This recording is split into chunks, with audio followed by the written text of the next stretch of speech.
우리 하나님께 박수의 영광을 올려드립니다. 더욱 겸손한 마음, 더욱 순종하는 마음 우리에게 부어 주셔서 우리 고백이 되기를 바랍니다. 오늘 우리가 읽은 본문을 통해서 여호와께 감사하라라는 제목으로 우리 말씀의 은혜를 나누겠습니다. 히틀러가 유대인들을 대량 학살했던 이 홀로코스트 사건, 이 홀로코스트를 10대 때 경험하고서 1986년에 노벨 평화상을 받은 작가 엘리 비젤이라는 사람이 있습니다. 근데 이 사람이 그 어려움을 겪은 사람인데 이런 말을 했습니다. 사람들이 감사하지 않을 때 인간성을 상실하게 된다. 사람의 됨됨이는 그 사람의 감사 태도로 알 수 있다. 여러분, 감사하는 수준이 그 사람의 수준입니다. 오늘 우리가 우리의 감사의 수준을 여러분께서 스스로 잘 체크를 해보시기를 바랍니다. 우리가 당연히 감사해야 될 상황에서 감사하는 것은 양심입니다. 그건 기본 예의죠. 더 나아가서 우리가 남들이 감사하지 않아도 뭐라고 하지 않을 그런 만한 상황 속에서 굳이 감사하는 것은 우리의 매너이고 그것은 인격입니다. 근데 거기서 더 나가서 도저히 감사할 수 없는 상황에서 감사할 수 있는 것, 그것은 믿음입니다. 성숙한 믿음이에요. 우리는 성숙한 믿음을 향하여서 나가는 사람들입니다. 우리가 잘 아는 손영원 목사님, 사랑하는 두 아들을 우리 공산주의자 청년에게 총탄에 잃었습니다. 너무나도 비통하고 고통스러운 마음이었지만 그런 상황 속에서 어떻게 감사를 할 수 있겠습니까? 그럼에도 불구하고 피를 토하는 심정으로 믿음으로 감사를 선포합니다. 그 손영환 목사님의 10가지 그 감사의 내용들을 우리 같이 한번 읽어보겠습니다. 나 같은 죄인의 혈통에서 순교의 자식들을 나오게 하셨으니 하나님께 감사합니다. 삼남 삼녀 중에서 가장 아름다운 두 아들 장자와 차자를 바치게 된 나의 축복을 하나님께 감사합니다. 허다한 많은 성도들 중에 어찌 이런 보배를 주께서 하필 내게 주셨으니 그 점 또한 주께 감사합니다. 한 아들의 순교도 귀하다 하거늘 하물며 두 아들의 순교리요 하나님 감사합니다. 예수 믿다가 누워 죽는 것도 큰 복이라 하거늘 하물며 전도하다 총살 순교 당함이리요 하나님 감사합니다. 미국 유학 가려고 준비하던 내 아들 미국보다 더 좋은 천국 갔으니 감사합니다. 나의 사랑하는 두 아들을 총살한 원수를 회개시켜 내 아들 삼고자 하는 사랑의 마음 주신 하나님께 감사합니다. 내 두 아들 순교로 말미암아 무수한 천국의 아들들이 생길 것이 믿어지니 우리 아버지 하나님 감사합니다. 이 같은 역경 중에서 이상 8가지 진리와 하나님의 사랑을 찾는 기쁜 마음, 여유 있는 믿음 주신 우리 주 예수 그리스도께 감사합니다. 나에게 분수에 넘치는 과분한 큰 복을 내려주신 하나님께 모든 영광을 돌립니다. 아멘. 여러분, 이것이 어떻게 그냥 되겠습니까? 이것이 정말 기분이 좋아서 막 기뻐서 이런 감사의 내용을 말했겠습니까? 정말 피토하는 심정이지만 믿음으로 선포하는 거예요. 우리가 모두가 항상 그러긴 어렵지만 믿음에 우리가 이런 높은 수준으로 하나님께서 우리를 이끌어 가시는 겁니다. 기쁠 때만 하는 것이 아니라 기쁘기 어려운, 감사하기 어려운 상황에서 우리는 믿음으로 감사를 선포하는 겁니다. 우리 감사에 대해서 생각할 때 제일 먼저 중요한 것이 있는데요. 감사의 대상이 누구냐 하는 것입니다. 사람에게 감사하는 것은 예절이고요. 그 이전에 하나님께 감사하는 것, 그게 우선이 되어야 됩니다. 하나님께 올바르게 감사를 드릴 수 있을 때 사람들에게도 건강한 감사를 할 수가 있는 겁니다. 자, 우리가 예를 들어서 기도를 합니다. 하나님, 내게 집을 주십시오. 간절히 기도해요. 하나님께서 응답하시겠죠. 언젠가 우리에게 집을 주실 수 있습니다. 그러면 이제 그때 우리가 감사를 할 수 있는데 거기에서 감사의 수준이 달라지게 됩니다. 처음에는 우리가 하나님께서 집을 주셔서 감사합니다. 이 집 때문에 감사를 해요. 집에 초점을 맞추게 됩니다. 그런데 그러다 보면 어떻게 됩니까? 그 집을 관리하는데 돈이 들어갑니다. 또 층간 소음으로 또 여러 가지 어려움을 겪습니다. 비가 셉니다. 문이 잘 안 맞습니다. 어느 순간 감사가 사라지고 불평과 원망이 올라오게 돼요. 근데 여기서 더 나가서 우리가 성숙한 감사는 어떻게 되냐면 집을 주신 하나님께 감사를 하는 거예요. 하나님께 감사하는 것에 초점을 맞추는 것입니다. 그러면 우리가 지금 이 집을 주신 것도 감사하지만 또 다른 집을 주실 수도 있는 거고 그러지 않아도 감사할 수 있는 거예요. 어차피 여기에 있는 집은 잠시 살다가 가는 것입니다. 임시처소예요.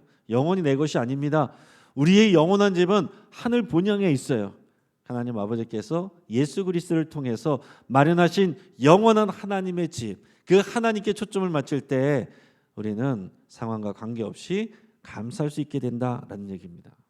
그러니까 우리는 감사의 대상을 정확히 하는 게 중요하다라는 얘기예요. 더 나아가서는 감사하는 그 행동 자체에 초점을 맞추는 경우도 있습니다. 미국의 유명한 토크쇼 진행자인 오프라 윈프리라는 사람이 있습니다. 이 사람은 굉장히 영향력 있는 사람이에요. 근데 그녀는 어릴 때 어려운 상황 가운데서 더 성공한 입지전적인 그런 인물입니다. 그녀는 가난한 미혼모에게서 태어났고요. 할머니 손에서 자랐습니다. 어릴 때는 사촌 오빠에게 성폭행을 당했습니다. 14살에는 아이를 출산했는데 2주 뒤에 그 아이가 사망했습니다. 청소년기 때는 가출과 마약을 일삼았습니다. 그런데 그런 그녀의 인생을 붙잡아준 것이 감사일기였다 이렇게 지금 얘기를 해요. 그래서 이 감사운동, 감사일기 쓰기 운동을 많이 얘기를 하고 이 오프라 윈프리를 통해서 또 교회뿐만이 아니라 많은 사람들이 감사일기를 쓰는 그런 습관들을 가지게 됩니다. 그녀는 감사일기를 통해서 그녀의 삶이 180도 바뀌었다라고 얘기를 합니다. 그녀는 이렇게 얘기합니다. 인간은 환경을 탓하면 패배자가 되고 그것을 적극적으로 이용하면 승리자가 될 수 있다. 그녀의 감사 쓰기의 습관, 그런 마음가짐은 우리가 계속 배워야 됩니다. 제가 몇 달 전에 우리 교회 여러분들에게 감사일기를 나눠드렸는데 여러분 활용하셨나 모르겠어요. 제가 볼 때 감사일기 쓰는 분 제가 한 번도 보지 못했어요. 아마 집에 고이 있거나 어디 있는지도 모를 거예요. 그러나 앞으로 우리가 또 감사일기 쓰는 것도 배우고 실천할 예정입니다. 그러나 여러분 주의하시고 분별하시길 바랍니다. 제가 잘 보니까 그녀의 감사의 대상이 좀 다르다라는 것을 생각하게 됐습니다. 미국에서 기독교 변증학자로 유명한 조시 맥도웰이라는 분이 기독교 관점에서 보면 이 오프라의 이 영성을 채용하는 것은 위험하다 이렇게 지적을 했습니다. 왜냐하면 그녀의 신앙은 좀 범신론적으로 빠졌기 때문이다라고 그랬어요. 그녀가 실제로 한 얘기들을 제가 적어봤는데 하나님은 모든 것이며 모든 것은 하나님이다. 하나님께로 가는 길은 많다. 범신론적인 이런 이제 사상이에요. 또 예수가 그리스도가 된 것은 그 사람 안에 있는 하나님을 발견했기 때문이다. 따라서 누구든지 우리 안에 예수님을 발견한다면 그가 그리스도가 될 수 있다. 여러분 이것은 성경에서 말하는 복음하고는 전혀 다른 것입니다. 그러니까 지금 현재 이 기독교적인 용어를 사용하고 있지만 그러나 실제로는 신앙의 본질을 벗어난 경우들이 상당히 많이 있습니다. 그러니까 여러분 이것을 분별하고 주의를 기울여야 돼요. 하지만 이 감사일기를 쓰는 그 일 자체는 우리가 굉장히 배우고 본받을 부분이 있어요. 감사하는 것 자체는 귀한 일이지만 더 중요한 것은 그 감사의 대상이 정확해야 된다는 얘기입니다. 여호와 하나님께 먼저 감사하는 일이 분명하게 세워져야 이것이 우리 그리스도인들에게 유익이 있는 겁니다. 오늘 본문 말씀 시편 107편 1절에서 3절까지 말씀을 같이 읽겠습니다. 여호와께 감사하라. 그는 선하시며 그 인자하심이 영원함이로다. 여호와의 속량을 받은 자들은 이같이 말할지어다. 여호와께서 대적의 손에서 그들을 속량하사 동서남북 각 지방에서부터 모으셨도다. 아멘. 우리 시편 107편을 읽었는데요. 여러분, 이 시편은 우리가 한 권으로 된 책이 아닙니다. 총 150편이 있는데 총 5권의 시편집이 모여 있는 거예요. 그 5번째 책의 제일 처음 시작이 오늘 읽은 시편 107편입니다. 그 중에서도 오늘 처음에 읽은 1절은 성경 곳곳에서 발견되는 신앙의 위인들이 외쳤던, 하나님께서 가르쳐 주셨던 너무나도 중요한 그런 표현이고 또 찬양입니다. 이 시편들은요, 성전에서 하나님의 백성들이 모여 예배할 때 하나님 앞에 올려드렸던 찬양이기도 한 거예요. 여러분, 찬양은 감사이고 감사는 예배입니다. 예배와 찬양과 감사는 분리되질 않아요. 감사하는 것에 찬양이 있고 찬양하는 것에 감사가 있고, 그럴 때 예배가 되는 겁니다. 우리도 한번 따라하겠습니다. 여호와께 감사하라. 그는 선하시며 그 인자하심이 영원함이로다. 하나님이 선하시고 인자하신 것 때문에 감사할 수 있기를 축복합니다. 하나님의 선하심과 인자하심 때문에 우리 감사해야 돼요. 이게 없으면, 이 고백이 없으면요, 우리 기독교인들의 신앙은요, 기복주의 신앙으로 머물게 됩니다. 기복주의 신앙에 머물게 되는 거예요. 하나님이 주신 복에 초점을 맞추는 삶으로 머물게 된다는 것입니다. 그러나 여호와 하나님께 감사한다는 것은 그 복을 주시는 하나님께 초점을 맞추는 거예요. 이 선포를 할 때마다 또 내 영혼에게 여러분 선포를 하면서 내가 하나님께 초점을 맞추는 그런 일들이 이루어지는 겁니다. 여러분, 신앙은, 우리 기독교인의 신앙은요, 관계적인 거예요. 내가 기도해서 복 받는 게 끝이 아닙니다. 관계적이에요. 하나님과의 관계, 그 언약 관계, 예수 그리스도를 통해서 우리가 새 언약 관계에 들어있는 이 사랑의 관계, 인격적인 관계, 관계가 중요합니다. 그래서 하나님은 우리를 하나님과의 관계 안에서 자라가게 하세요. 그렇게 인도하십니다. 그렇기 때문에 그 관계 안에서 자라가게 하시기 위해서 때로는 하나님께서 우리에게 복을 주시기도 하고요, 때로는 복을 거두어 가실 수도 있는 겁니다. 때로는 우리의 계획대로 인도해 주시고 길을 열어주실 수도 있는 것이고, 때로는 그 관계 가운데 자라게 하시기 위해서 길을 막으실 수도 있는 거예요. 내가 받을 복에만 초점을 맞추면 하나님이 이해가 되지 않고 내 삶의 해석이 되지 않습니다. 교회 다니는데, 기도하는데, 신앙생활 열심히 하는데 왜 이런 일이 일어나느냐? 하나님께 초점을 맞추셔야 돼요. 하나님의 관계 속에서 하나님이 우리를 인도하십니다. 하나님의 선하신 것, 하나님의 인자하심이 영원한 것, 그게 우리에게 왜 감사의 이유가 됩니까? 관계 때문에 그런 거예요. 하나님이 우리 아버지가 되시고 하나님이 우리 왕이 되시기 때문에 하나님 어떤 상황 가운데서도 우리를 선하게 대하시고 선한 계획으로 인도하시고, 우리가 실수하고 넘어졌어도 하나님께서 우리에 대한 사랑과 인자와 긍휼을 거두지 아니하시기 때문에 우리가 언제나 하나님께 감사할 수가 있는 겁니다. 이스라엘 민족은 이런 일들을 역사 속에서 많이 경험을 했습니다. 자, 오늘 2절에서 보면 여호와의 속량을 받은 자들, 이런 표현을 합니다. 여호와의 속량을 받은 자들.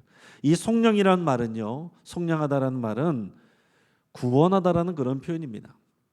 속량하다, 구속하다, 이런 말은 구원하는 것인데, 더 구체적으로는 값을 대신 치르고서 회복시키는 것, 이것을 속량하다, 이런 표현을 씁니다.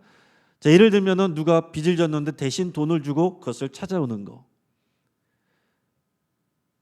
이런 게 속량하는 거예요. 누군가의 노예로 있는데 내가 대신 값지불을 하고 그를 자유롭게 풀어주는 거, 이런 게 속량하는 구원이에요. 실제로 이스라엘 백성들이 이런 하나님의 속량을 경험을 합니다. 하나님께서 값을 치르고 다시 회복시켜 주시는데 동서남북으로부터 하나로 모으셨다, 사방에서 모으셨다, 이렇게 표현하고 있습니다. 이게 이스라엘이 경험한 역사예요. 이스라엘 백성은 하나님과 언약을 맺었습니다. 하나님의 백성이 됐는데 그 언약을 지키지 않아요. 말씀을 순종하지 않습니다. 우상을 섬기고 이웃을 사랑하라고 그랬는데 서로 미워하고 착취했습니다. 그래서 그 결과로 남북이 갈라져 버렸어요. 북이스라엘과 남유다. 그러면서 하나님께서 계속 말씀하십니다. 너희들 계속 순종하지 않고 나의 경고를 듣지 아니하면 내가 너희를 흩어버리겠다. 흩어버리겠다. 내가 너희에게 선물로 준 이 땅에서 너희를 흩어버리겠다. 이렇게 말씀하셨습니다. 시편 106편 27절 말씀을 같이 한번 읽어보겠습니다. 또 그들의 후손을 뭇 백성 중에 엎드러뜨리며 여러 나라로 흩어지게 하리라 하셨도다. 아멘. 하나님은 모으실 수도 있는 분이고 흩어지게도 하실 수 있는 분이고 회개할 때 다시 또 모으실 수도 있는 분이에요. 백성들이 말을 안 들었습니다. 결국 역사 속에서 북이스라엘은 주전 722년에 아시리아 제국에게 멸망당했습니다. 여기저기로 다 흩어져 버렸어요. 실제로 이루어졌습니다. 근데 남유다 백성들이 그걸 뻔히 보면서도 정신을 못 차립니다. 계속 우상 숭배하고 서로 착취하고 미워하고. 그래서 주전 586년에 남유다도 바벨론 제국에 의해서 멸망하고 성과 성전이 다 무너지고 비참하게 바벨론으로 포로로 끌려갑니다. 70년 동안을 바벨론에서 포로 생활을 합니다. 이스라엘 백성들이 처음에 남유다 백성들이 이해를 못했지만 그러나 그때에도 하나님의 선하심과 인자하심으로 해서 감사를 드려야 되는 겁니다. 왜요? 하나님은 그런 분이시니까요. 멸망해서 바벨론으로 포로로 갔지만 그것은 징계받는 시간만이 아니라 하나님께서 교육하셔서 새롭게 새로운 역사를 준비하는 시간이기도 했던 겁니다. 하나님의 약속대로 정말로 70년 만에 고향 땅으로 돌아왔어요. 얼마나 기뻤을까요? 얼마나 감격했을까요? 그 기쁨과 감격이 우리에게 느껴져야 오늘 우리가 듣는 이 말씀이 우리에게 와닿습니다. 여러분 생각해 보세요.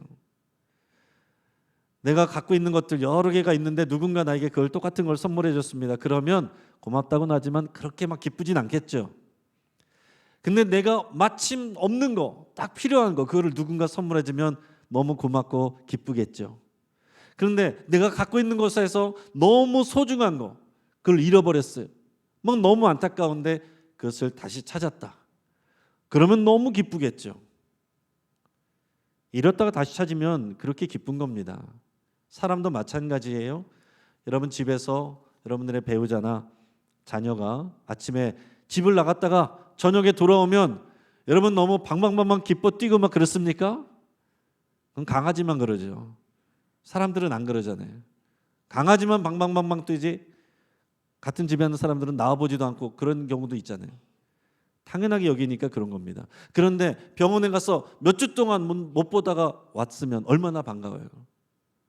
해외 나가서 몇 년 동안 살다가 돌아오면 얼마나 반갑고 기쁩니까? 여러분 이산가족 찾기에서 수십 년 동안 헤어졌던 가족들을 만나면 울지 않고는 그 장면을 볼 수가 없잖아요. 보는 사람도 다 눈물 나잖아요.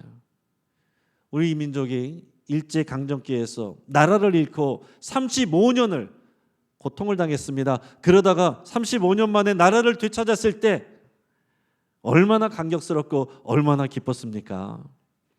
35년 만에 나라를 되찾았는데도 그런데 여러분이 남유다 백성들은 몇 년이요? 70년 만에 잃어버렸던 나라를 되찾고 그 땅에 돌아와서 무너진 성전을 재건하고 그동안 예배를 제대로 못 드렸는데 거기서 하나님 앞에 예배를 드리는 거예요. 그렇게 예배를 드릴 때 그 감격에 찬 상황 속에서 예배 인도자가 선창을 하는 겁니다. 여호와께 감사하라. 그러면 백성들이 다 큰 소리로 그는 선하시며 그의 인자하심이 영원함이로다. 이렇게 화답하며 노래 부르는 이게 찬양의 예배입니다. 그때의 감사와 감격을 한번 생각해 보세요. 근데 우리가 잘 와닿지 않을 수 있는 것은 바벨론 포로 생활 우리가 해본 적이 있어야죠. 우리 그런 적이 없잖아요. 일제 강점기의 어려움과 그 광복의 기쁨을 경험한 분들도 이 안에서 몇 분 안 계시잖아요. 그러니까 우리에게 이게 별로 그렇게 크게 와닿지가 않을 수 있습니다. 그러나 오늘 성경에서 말한 여호와의 속량, 이것은 저와 여러분들에게 이미 일어난 일들입니다. 이건 영적으로 여호와의 속량이 우리에게 주어진 거예요. 우리는 예수님 믿기 전에 원수 마귀에게 속해 있던 노예로 포로로 잡혀 있던 그런 영혼들이었어요. 영원히 죽을 수밖에 없고 영원히 지옥의 형벌을 받을 수밖에 없는 죄인이었습니다. 그러나 하나님이 선하시고 그 인자하셔서 우리를 위하여 알기도 전에 죄인일 때에 예수 그리스도의 생명을 주셨습니다. 예수 그리스도께서 십자가에 죽으시고 피 흘리셔서 우리의 죄를 속량하신 거예요. 그 예수님을 나의 주님으로, 나의 구원자로, 유일한 구원자로 영접하고 관계를 맺을 때 그 여호와의 속량이 우리의 것이 되는 겁니다. 우리는 하나님의 자녀가 되고 하나님의 백성이 되는 그 회복의 은혜를 누리는 겁니다. 근데 이 말씀을 나누는데도 마음이 덤덤하다면 둘 중에 하나예요. 내가 아직 복음을 모르거나 아니면 복음을 받고 구원을 받았지만 어느 순간 내 마음이 단단해지고 완고해져 있거나 은혜를 잃어버린 상황일 수 있습니다. 여러분, 오늘 이 선포가 우리에게 영혼에 선포될 때 우리의 마음이 흥분되고 기쁨으로 가득 차고 감동하는 그런 은혜가 있기를 바랍니다. 근데 우리 중에 이런 생각을 하는 분들이 있을 수 있습니다. 감사하는 거 좋지요. 여호와께 감사해야죠. 그런데 지금은 아닙니다. 지금 나는 너무 힘이 들어요. 나는 너무 힘이 들고 고통스럽습니다. 너무 피곤합니다. 이 문제가 해결이 되면 그때 하나님께 예배할게요. 이 어려운 문제가 해결이 되면 그때 나중에 가서 열심히 할게요. 그렇게 말하는 분들 꽤나 있습니다. 근데 여러분 생각해 보세요. 하나님께 감사를 하는 것이 내가 하는 일들이 다 잘 되고 기도에 다 응답받고 만사 형통할 때만 감사하는 것이겠어요? 그럴 때 하는 것은 당연한 거예요. 기본 양심인 겁니다. 그런데 우리가 그렇게 감사하기 어려울 때, 고난 중에 있을 때, 위기 가운데 있을 때, 힘든 가운데 있을 때, 그럴 때 감사하면 그것은 믿음으로 하는 감사고요. 그 믿음이 하나님을 기쁘시게 하고 그 감사가 하나님을 더 기쁘시게 받는 감사가 되는 것입니다. 오늘 본문의 4절에서 9절까지 말씀을 같이 함께 읽겠습니다. 그들이 광야 사막길에서 방황하며 거주할 성읍을 찾지 못하고 줄이고 목이 말라 그들의 영혼이 그들 안에서 피곤하였도다. 이에 그들이 근심 중에 여호와께 부르짖음에 그들의 고통에서 건지시고 또 바른 길로 인도하사 거주할 성읍에 이르게 하셨도다. 여호와의 인자하심과 인생에게 행하신 기적으로 말미암아 그를 찬송할지로다. 그가 사모하는 영혼에게 만족을 주시며 줄인 영혼에게 좋은 것으로 채워 주심이로다. 아멘. 여러분이 찬양의 이 말씀에 나오는 내용들의 표현들을 보시기 바랍니다. 광야 사막길에서 방황합니다.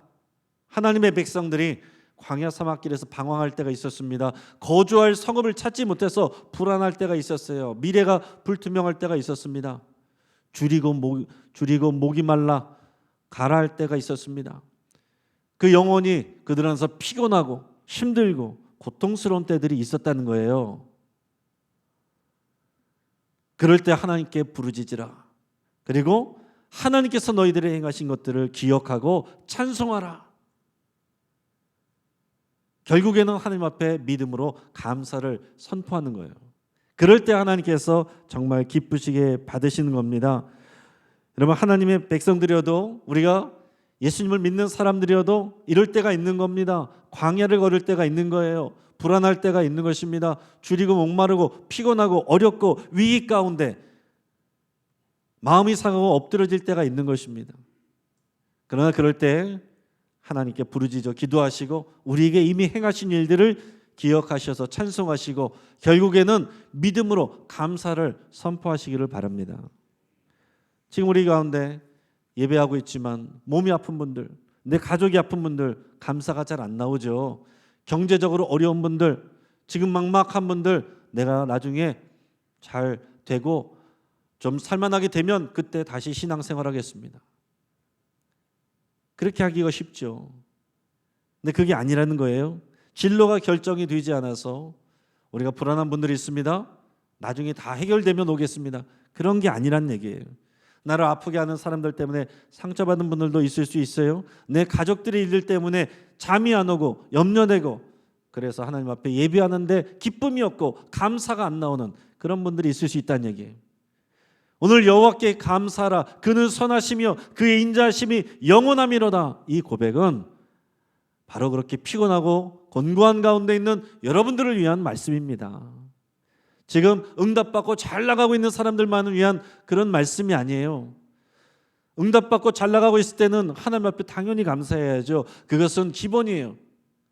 안 하면 문제가 되는 것입니다.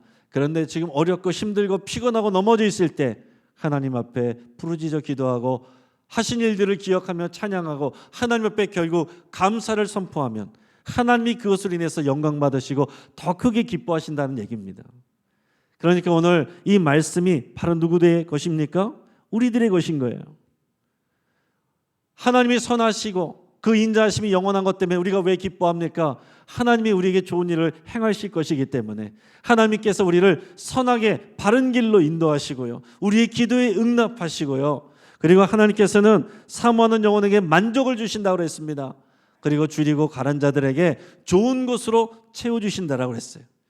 그 하나님을 믿기에 그 하나님으로 인해서 우리의 감사를 선포하는 것입니다. 저는 왜 그런 때가 없겠어요? 우리는 다 예수님의 십자가 부활을 그 증거로 받은 사람들이잖아요.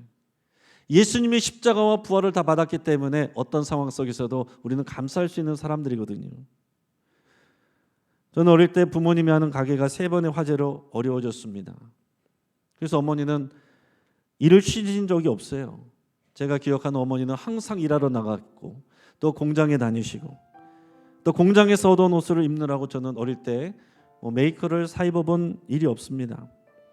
아버지는 그런 어머니를 돕다가 새벽에 술 취한 뺑소니 음주 차량에 치여서 1년 반을 생사를 넘나들었습니다.